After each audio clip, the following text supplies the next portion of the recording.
JD, it's so good to have you back in. Good to be back, man. You know, every time I see you, I think about the Bluebird Cafe, which I know you're a regular there, but it's like the last time that we were both in that room, you slayed them. You're too kind, man.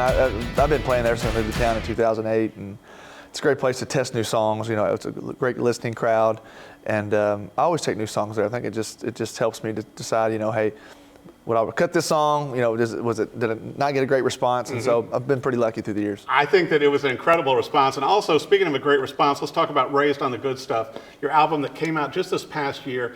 It seems like these songs, it's like leaning in a little more rock, a little more Americana, but also with the life that you're living now with your family. Yeah, this record's my 7th record out of Nashville called Raised on the Good Stuff. I actually wrote the title track.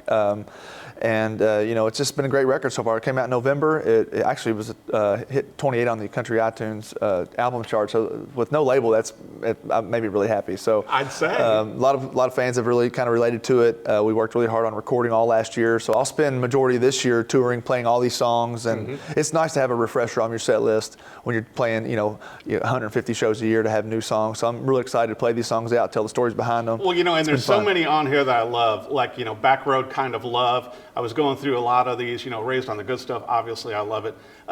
Babies Talking Babies. Yeah. You know, it's like, I mean, Every Girl You Are. There's so many songs on here that I had marked that I just really enjoyed. I thought that it really showcased your voice. You know, I moved next door to a writer named Mark Nessler a few years ago. We just kind of kicked off a friendship. We started writing together, and I started cutting his songs. And still to this day, I mean, I guess it'd be 8 or 9 years later, I'm still cutting his songs. And so he's just got something about his writing. I can relate to a lot of it. I feel like him and I just share a lot of different similarities. I hope. JD Shelburne. Thank you, brother.